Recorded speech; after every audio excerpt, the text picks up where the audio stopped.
तो ये question based है on maximum power transfer theorem. और मैक्सिमम पावर ट्रांसफर थ्योरम होती क्या है, आइए वो समझे। So to obtain maximum external power from a source with a finite internal resistance, the resistance of the load must be equal to the resistance of the source as viewed from its output terminal. Basically जो load का resistance है, अगर ये internal resistance of the source के equal होता है, तब जाकर के हम मैक्सिमम पावर ड्रॉ कर सकते हैं। This is the maximum power transfer theorem. तो यहां पर जो लोड का रेजिस्टेंस है उसको हमें निकालना है पहले इन टर्म्स ऑफ एक्स, और उसको हम 4 ओम के इक्वल कर देंगे।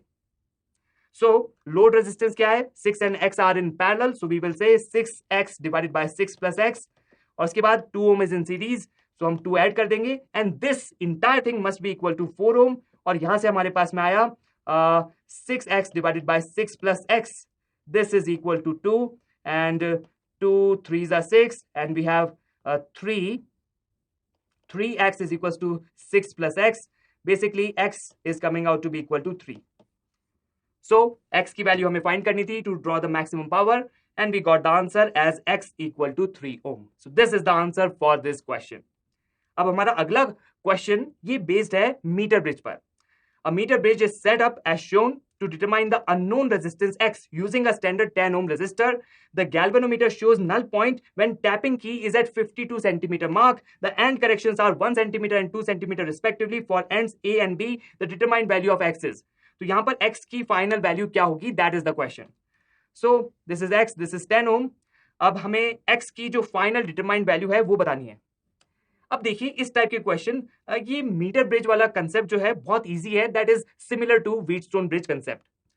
तो देखिए यहां पर जो रेशियो होगा x बाय 10, ये रेजिस्टेंसेस का रेशियो वो सेम होना चाहिए इन दो रेजिस्टेंसेस के रेशियो के बराबर। Okay, so resistance of this portion divide by resistance of this portion, और ये जो रेजिस्टेंस है नीचे वाले, इनका जो रेशियो है वो इनके लेंथ के रेशियो के प्रोपोर्शनल होगा।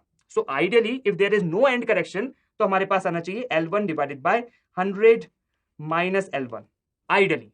लेकिन अगर हमारे पास में एंड करेक्शन होता है, तब हमें यहां पर इक्विवेलेंट लेंथ लिखनी पड़ती है। तो यहां पर हम एंड करेक्शन को ऐड करेंगे, E1, और यहां पर E2 को ऐड करेंगे। That is the concept. Okay, तो अब देखिए यहां पर हमें गिवन था कि ये जो हमारे पास में नल पॉइंट आ रहा था जब गैल्वेनोमीटर की रीडिंग 0 होती है, यहाँ पे 0 करंट फ्लो होता है, तो नल पॉइंट आता है। This null point was at a distance of 52 centimetre. तो ये बचा हुआ लेंथ कितना हो गया, 100 माइनस 52, दैट इज 48। ओके, अब देखिए x by 10 must be equal to this 52 plus end correction, so 52 plus 1 centimeter, so this is 53, right? और नीचे क्या आएगा, नीचे आएगा 100 minus L1 which is 48 plus end correction, so 48 plus end correction, यहां पर है 2 सेंटीमीटर।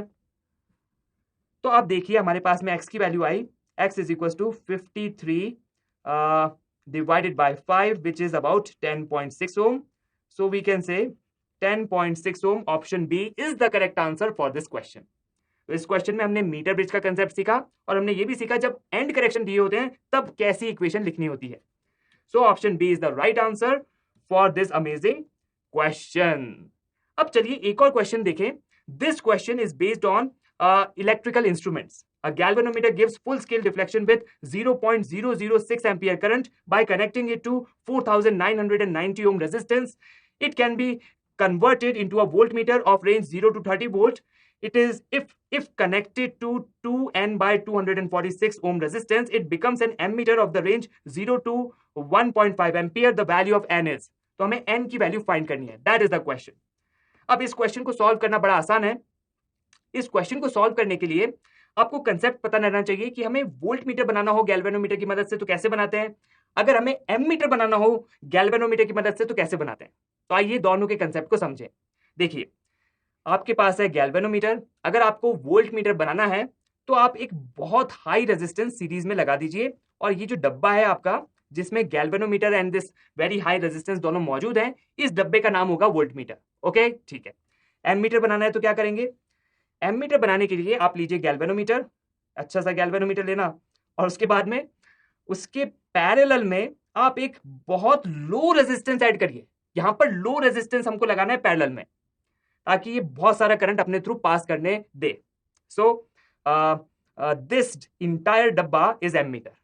ठीक है, तो हमने वोल्ट मीटर बनाना सीखा और हमने एमीटर बनाना सीखा। अब आते हैं क्वेश्चन पर। क्वेश्चन में गिवन था कि फुल स्केल डिफ्लेक्शन में गैल्वेनोमीटर के थ्रू करंट पास होता है 0.006 एम्पियर, और हमने जब वोल्ट मीटर बनाया तब हमने रेजिस्टेंस ऐड करा 4990 ओम, और वोल्ट मीटर की रेंज थी फ्रॉम 0 to 30 वोल्ट, यानी कि 0 to 30 वोल्ट की रेंज है वोल्ट मीटर की।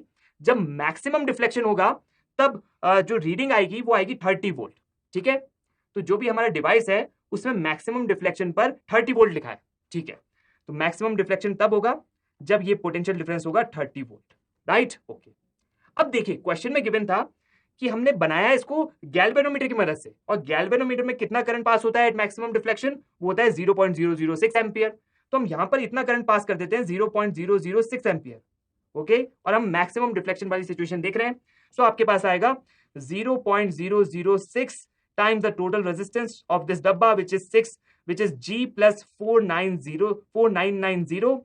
This is equal to 30 volt.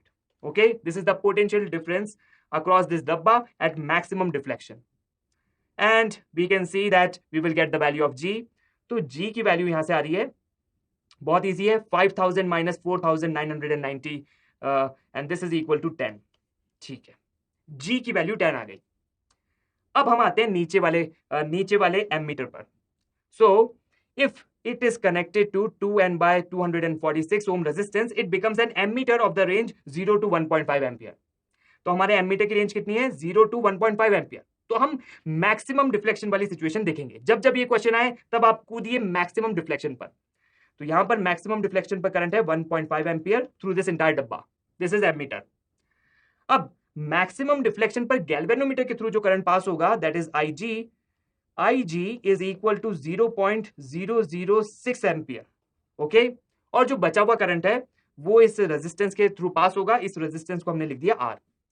तो गैल्वेनोमीटर के अक्रॉस जो पोटेंशियल डिफरेंस होगा that is equal to G times IG, और ये जो रेजिस्टेंस R है इसके अक्रॉस पोटेंशियल डिफरेंस आप देख सकते हैं। अगर मान लीजिए बाहर से करंट आ रहा था I, then this current will be I minus IG। So R के अक्रॉस हम लिखेंगे I minus IG times R, this is the potential difference, और ये दोनों बराबर होंगे because R and G are in parallel. So इसलिए हमारे पास दूसरी इक्वेशन आएगी। आइए वैल्यूज पुट करें। G is 10 and what is IG, 0.006 and then I minus IG। So I is 1.5 at maximum deflection and IG is 0.006, and then we have R is 2N divided by 246. This is what we are getting, और यहां से आपके पास में N की value approximately 5 आएगी। Okay, so this is how we solve these types of questions. By the way, calculation आसान करने के लिए आप 1.5 में से जो 0.006 सब्ट्रैक्ट कर रहे हैं उसको करने की जरूरत नहीं है। 0.006 बहुत छोटा है तो उसको आप 0 भी मान लेंगे तो भी ज्यादा फर्क नहीं आएगा। N की वैल्यू अप्रोक्सीमेटली 5 ही आएगी। So we have got the answer, N is equal to 5। This is the right answer for this question.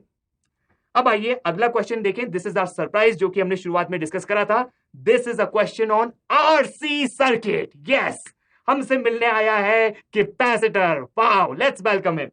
N uncharged capacitor, एक कैपेसिटर था वो अनचार्ज था, तो उसकी जिंदगी में चार्ज भरने के लिए हमारा क्वेश्चन है, it is connected to 15 volt battery. तो हमने इसे 15 वोल्ट की बैटरी के साथ में कनेक्ट कर दिया and through a resistance of 10 ओम। तो यहां पे रेजिस्टेंस है 10 ओम।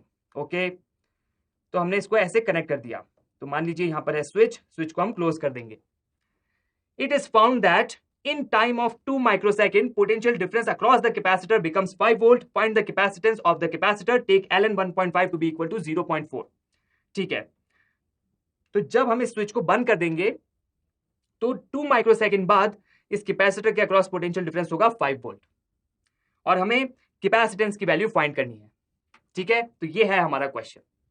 अब देखिए, इस टाइप के क्वेश्चन को सॉल्व करने के 3 स्टेप प्रोसेस है। जितने भी क्वेश्चन है वो 3 स्टेप प्रोसेस से सॉल्व हो जाएंगे, चाहे वो RC सर्किट का क्वेश्चन हो चाहे वो RL सर्किट का क्वेश्चन हो। आप आसानी से 3 स्टेप को फॉलो करिए, आपके पास आंसर आएगा। अब देखिए, आपको कुछ इंफॉर्मेशन पता रहनी चाहिए। पहली बात, जो आपके पास में ग्राफ आते हैं इस टाइप के क्वेश्चनों में, उनकी शेप कैसी कैसी होती है। कभी कभी शेप ऐसी होती है श्यू, so this is let's say Y versus T curve, और कभी कभी शेप उल्टी आती है ऐसी श्यू। Okay, this is again Y versus T curve. तो इस टाइप की कुछ शेप्स आती हैं, और इनकी कुछ स्टैंडर्ड इक्वेशंस होती हैं, वो आपको ध्यान में रहनी चाहिए। जैसे कि ये जो पहला कर्व हमने बनाया, इसकी इक्वेशंस आती है y is some constant, let's say a over here times e raise to power minus t by tau, where tau is also some constant. और दूसरा वाला जो ग्राफ है उसमें आप ये मान लीजिए ये है b, so y will be equal to b times 1 minus e raise to power minus t by tau. Okay, तो ये इक्वेशंस का फॉर्म होता है जब ग्राफ आपके पास में इस तरीके के होते हैं। आप ये फॉर्म की जो इक्वेशन है बस इनको ध्यान में रखिए, और कोई दिक्कत नहीं है। आरएल सर्किट हो चाहे आरसी सर्किट हो, बस आपको ये रफली ये ग्राफ की शेप और उनके कॉरेस्पॉन्डिंग इक्वेशन कैसी बन सकती है उसको ध्यान में रखना है, कोई दिक्कत नहीं। ओके, इतना आपको ध्यान है तो आप क्वेश्चन को सॉल्व कर सकते हैं बिना any integration. Okay, so let's proceed. सबसे पहले step one is to draw the rough graph, step two is to obtain the equation, and step 3 is to put the data and find the answer. So पहला step, आइए graph draw करें। तो हमारे पास में हमें graph बनाना है, graph of V versus T। तो पोटेंशियल अक्रॉस द कैपेसिटर आप जानते हैं Q is equal to CV, तो जैसे जैसे Q बढ़ेगा V भी बढ़ेगा। सो अगर आप ग्राफ बनाएं V वर्सेस T का अक्रॉस द कैपेसिटर, तो Q धीरे धीरे बढ़ रहा है तो V भी बढ़ेगा। ओके, तो ग्राफ की शेप ऐसी आएगी, इनिशियली चार्ज कितना था 0, तो ग्राफ 0 से चालू होगा और ऐसी शेप आई। अब step two is to write the equation. तो आइए इक्वेशन लिख दें। यहां पर इक्वेशन कैसी होगी बताइए।